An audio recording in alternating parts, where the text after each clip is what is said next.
Jaylin, last year you only got to play about 2% of your minutes with Chet, but this year with Isaiah Hartenstein, have you thought about what it's like going to be to play next to another big man where you really thrived last year?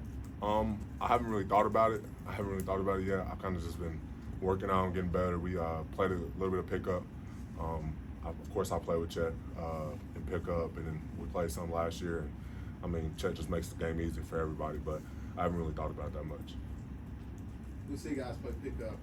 How much does that tell you anything at all about what guys can do once the real basketball starts? Does it tell you anything, or does it just keep it in shape? I think that tells you a little bit. Just you can kind of see what guys have worked on and done in their off season, but it doesn't really tell you that much. There's not that much organization. We're kind of just out there playing pickup. Of course, we're running plays and doing the smart things that you would do as a basketball player, but we're not out there in a setting where somebody's stopping and calling plays. We're calling sets like that, but not that much.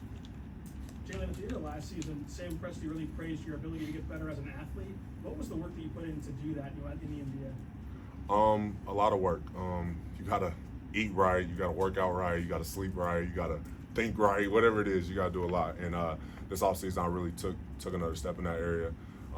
Ate right, worked out a lot. I was in Miami working out a lot, trying to get my body right, working on my jump shot and getting better at the small parts of my game. Hey Jaylin, you've had a chance to go up against both Isaiah and Alex with new acquisitions and other, when they've been with their other teams. What was difficult to prepare for them? Like, what do you remember sort of in scout or thinking, oh yeah, we got to really pay attention to that with those two guys? With AC, you know that he's a great defender.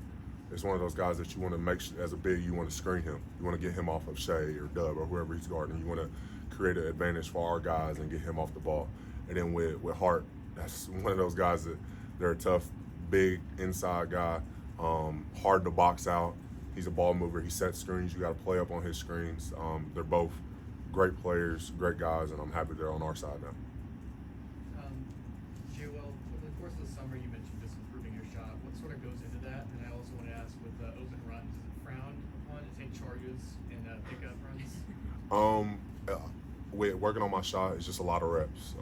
Every day, a lot of reps. First things I do, work on the small jump shots, and then switch it up to threes, shooting with a quicker release, or with a guy contesting, or from different passes, different areas, different actions, things like that. And then in pickup, it's kind of like a known thing. You don't really take charges. I didn't take any charges this summer. It's not something that you want to risk, either myself getting hurt or the guy that I'm taking the charge on. But if there's ever a situation where I could have taken the charge, it's kind of like a little yap back and forth things where like it'll be me and Ooze and he'd be like, should have taken the charge, and I'm like, I'm not taking the charge right now. But it's kind of you know not to take charges in the pickup. What is more satisfying in the course of a game? I mean, because you're never not smiling. I don't care what's happening. Nobody's ever taken as many charges and got them smiling as you do. What's more satisfying, that setting a screen that a guy's walking away looking over his shoulder, you're like, yeah, I felt that, or knocking down a three? Ooh. I would probably say taking a charge, just because like everything stops. The game stops. Your teammates come pick you up. You can talk a little bit. You can look at the team that's on the bench. I would definitely say taking charge, especially with this team, because we have a couple of us that take charges, and we're kind of competing with each other to see who's the best charge taker, who can get the most charges. So I'll say that for sure. JWill, can you just talk about how valuable you think it's going to be able to throw out so many versatile defensive lineups to really match whatever kind of team you're playing against? Yeah, I mean, if you're able to get better and you're able to do those things, I feel like that's always an upside for your team. With how Mark coaches, you never know what we're going to throw at another team, and I'm sure that's a question you should ask him. But like, I'm excited for this season. Anyone else for JWill?